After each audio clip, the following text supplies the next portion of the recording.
халқының безіндерін қырғыздарға қарап-қараптаған. Қазақтың ежелгі тайпалары күн айдың қозғалысын көптеген қырғыздардың суатын бататын көздерін көрмейтін орындарын жақсы білген. Сол білгенін пайдаланып өз тіршіліктерін реттеп отырған. Аз зерттелген ғылымдар көп уақыт тексе де бұл мәлімет өте аз. Жаңа жұлдызбен алушылардың көп айырмашылығы бар. Жұлдыздардың өзіндік жарығы болғандықтан олар жылтылықтайды, сондықтан олардың жарықтығы жарқырайды. Планеталар тек күн сәулесін көрсетеді, сондықтан олардың жарықтығы тұрақты. Жұлдыздар тұмандықтарда туады. Олар негізінен күн тегінен белгіде бүгінгі сабағымызға көшсек, балалар, бүгінгі біз аш сабақ өтеміз. Аш сабағымыздың тақырыбы жұлдыздар жымыңдайды. Дәптерімізді ашып, сәуірдің бесі деп тақырыпты жазып қойсақ, және бүгінгі сабағымыздың мақсаты мәтіндегі негізгі және қосымша ақпаратты түсіну, анықтау, төл сөз, төлеусөз, автор сөзінің жасалу жолдарын қызметін білу, төл сөзді түрлі сөзге айналдыру, бағалау критерийлері, мәтіндегі негізгі және қосымша ақпараттарды анықтау, төл сөз бен автор сөзінің тіркестірулерін дұрыс қоя білу. Балалар әрбір нені оқушыларды 4-тен 3 топқа бөлді. Бірінші топ ай тобы, екінші топ күн, үшінші топ жұлдыз тобы деп аталады. Енді тапсырмаларға назар аударсақ.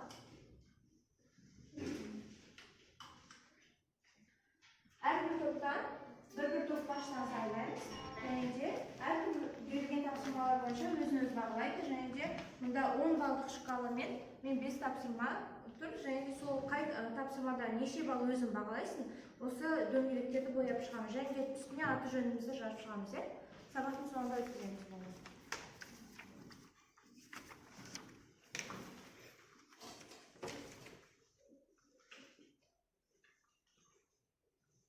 Әрбір топтан топ басшыларын қадағалаймыз. Топтағы оқушыларды және де соған тәртібіне, топтың тәртібіне оқушылардың жауап беруін бағалап отырамыз. Амина, жауап берсе.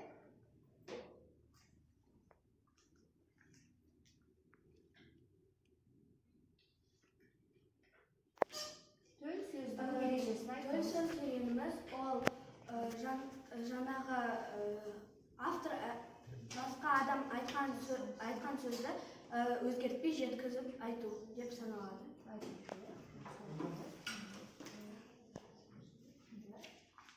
Еркежан.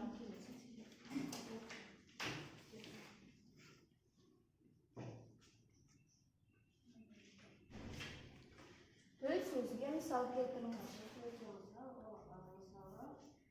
Ыбырай Алтынсарин кей балалар оқуға шақырған деп айтты.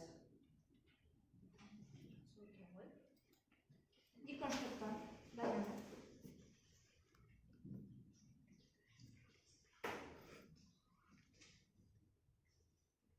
Автор сөзінің ережесін айтыңыз. Автор сөзінің ережесі яғни автор сөзінің дәл солай сияқты жеткізгені, яғни ғылым таппай мақтанба дейді, және тағы дейді халық деген емес, тек қана осы сөздің бәрі. Жақсы отыра ғой, молодец. Келесі Медина.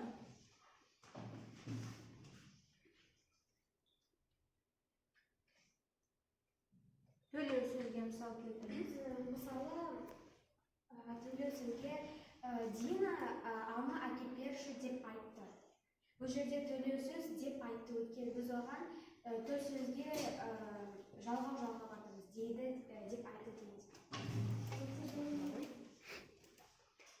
Үшінші топтан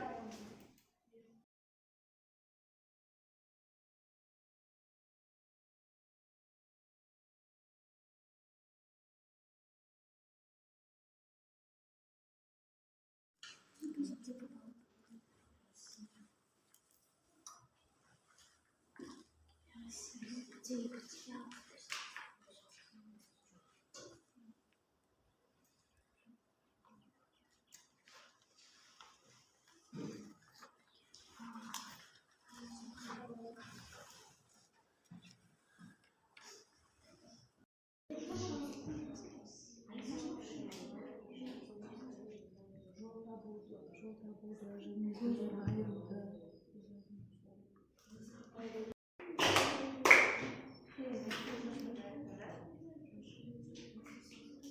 stop.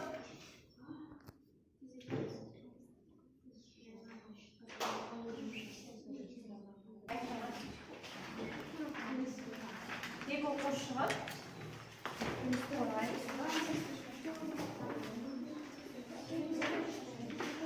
Қалған топтар тыныштық сақтап, бірінші топтың жұмысы тыңдаймызда берілген тапсырма. Біз қорғайтын тақырып жұлдыздардың пайда болуы.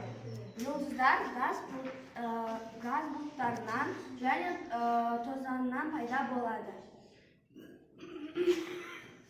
Атылу күшінің әсерінен газ бұлттары тығыздалады. Олардың айналу жылдамдығы мен температурасы көтеріле бастағандықтан олар жұлдызға айналады. Бізге жұлдыздар жерден кішкентай болып көрінеді. Себебі жұлдыздар жерден өте аз болған үшін, жақсы керемет отыра алыңдар, тыныштық.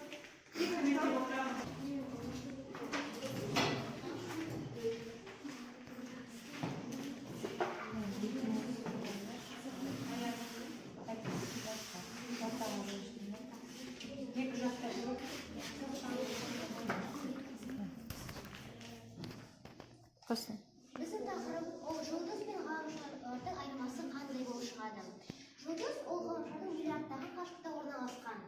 Жұлдыз қызған газдан тұрады, көлемді шар. Көптеген жұлдыздардың көлемі күннің көлемінен көп есе асып түседі. Жұлдыздар газ бұлттар мен тозаңдардан пайда болады. Күн және де күн мен жұлдыздың айырмашылығы, күн ол өте үлкен жұлдыз болып саналады, ал басқа жұлдыздардан қарағанда кішірек. Сонда бұл жерде ең басты айырмашылық ол күн ол ең үлкен жұлдыз, ал басқалары кішкентай. Күн тіршілігіндегі жұлдыздардың орны. Қазақтар өз білімдерін пайдаланып, өз тіршіліктерін ретінде отырған. Әдетте жұлдыздар арқылы жол көрінеді. Қашан ашыққа жолға және дәуір. Жұлдыздар бойынша жол тапқан. Жұлдыздарға қарсы болжамы.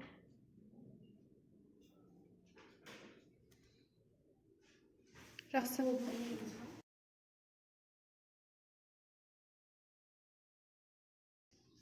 Аңыздың жалғасын жазып мәтінді аяқтаңдар. Әркім өз алдына бұл жеке жұмыс дәптеріңізге берілген аңыздың жалғасын өзіңіздің ойыңыздан құрап жазамыз. 2 минут уақыт беріліп, 1-2 сөйлеммен аяқтаймыз.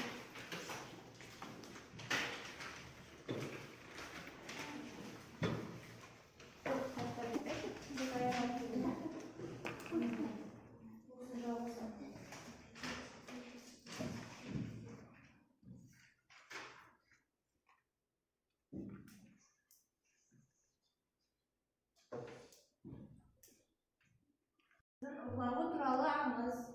Аңыз жұлдыздардың қозғалысын бақылау нәтижесінде кейінгі замандарда пайда болса керек. Қазақ халқында бұл аңыздың бірнеше нұсқасы бар.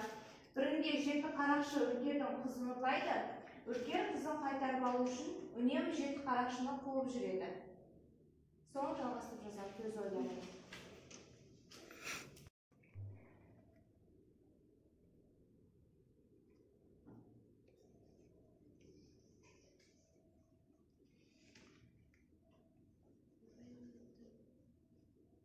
Оларды ұстап алады. Үркер қызын қайтарып алып, содан кейін жеті қарақшыны өлтіреді. Жеті қарақшының денелері аспан жұлдыздарына айналып қалады деп ойлаймын. Тағы да кім аяқтады? Үшінші топтан Әлихан. Менің ойымша қайтарып алады екен, ол жеті қарақшы қарап қайда екен анықтайды да оларды өлтіреді. Үркер жеті қарақшының қуып жетіп, қызын қайтарып алады. Бірақ жете алмайды. Жеті қарақшы бір күні қызын бір жерде тастап кетіп, өз қызын тауып алады.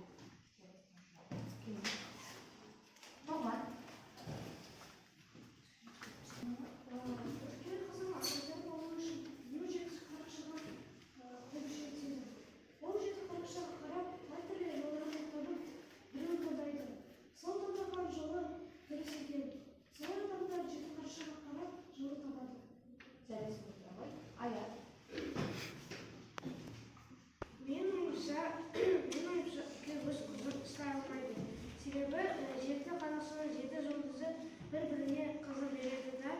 Her ülke öz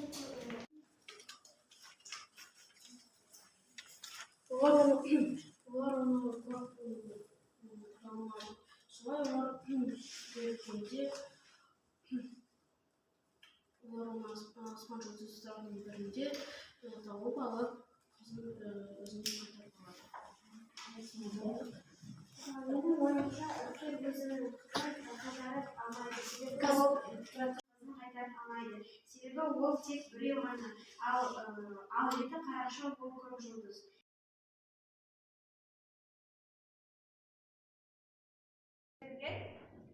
Әркім өзінің досына, не құрбысына тілек жазады. Бірінші сөз мысалы жұлдызы жарқырау, жұлдызы жоғары, маңдайдағы жұлдыз, айы оңынан, жұлдызы соңынан туады деген сөздерді. Жетістікке жет деген мағынада сол сөздерді қосып жазамыз. Мысалы сен аят әлбетте жазсаң болады. Тілек жазамыз. Бір-екі ауыз сөзбен тілек жазамыз.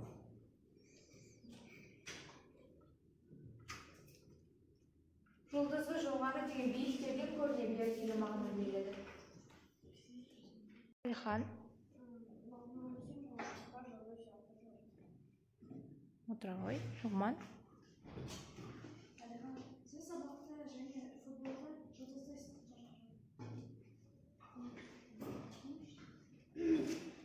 биіктерден көрінеді.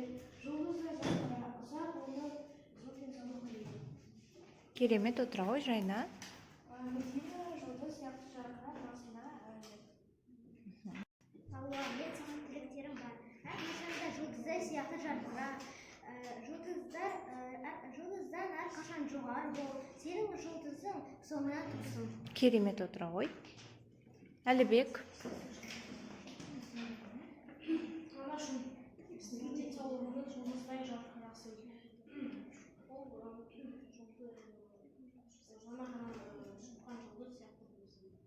Керемет, отыра ғой. Еркежан.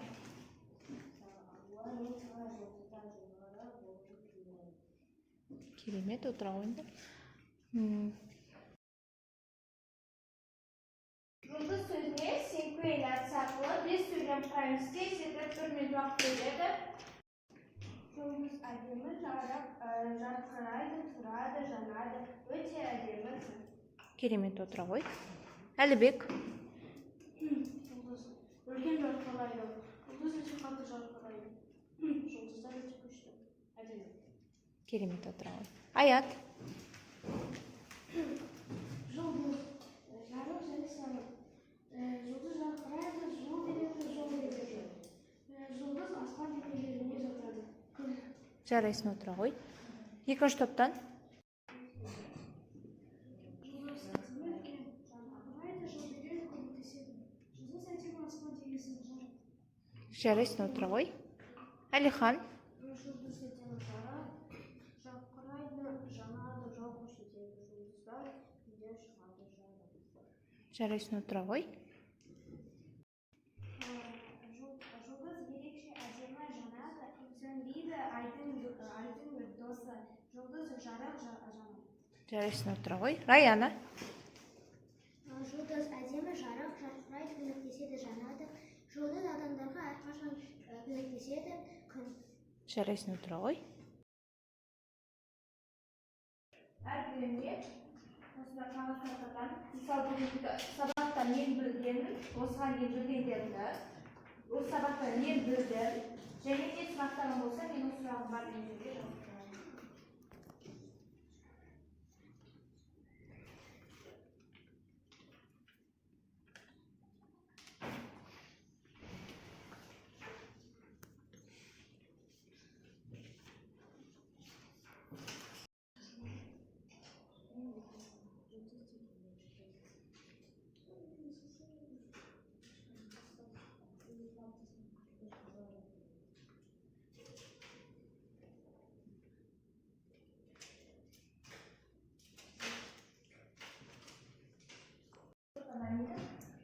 Мен білгенмін той сөздерді, мен білдім жұлдыз қалай пайда болатынын білдім. Сұрағым жоқ. Маған бүгінгі сабақ ұнады.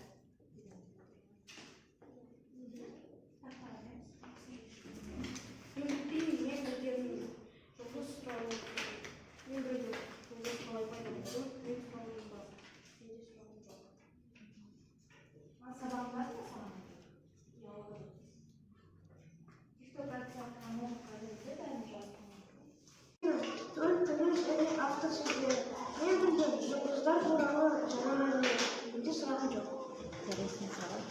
Farhat. Men bilganim yulduzlar turadi. Men bildim yulduzlar turadi. Men bildim жұлдыз бен аңсар туралы мәліметтер. Менің сұрағым жоқ, Абиға рахмет. Endi bugun sabaq uladimi, unamadimi? Chiftotatsiya qilib, taxtaga keltiramiz. Sekinlarda.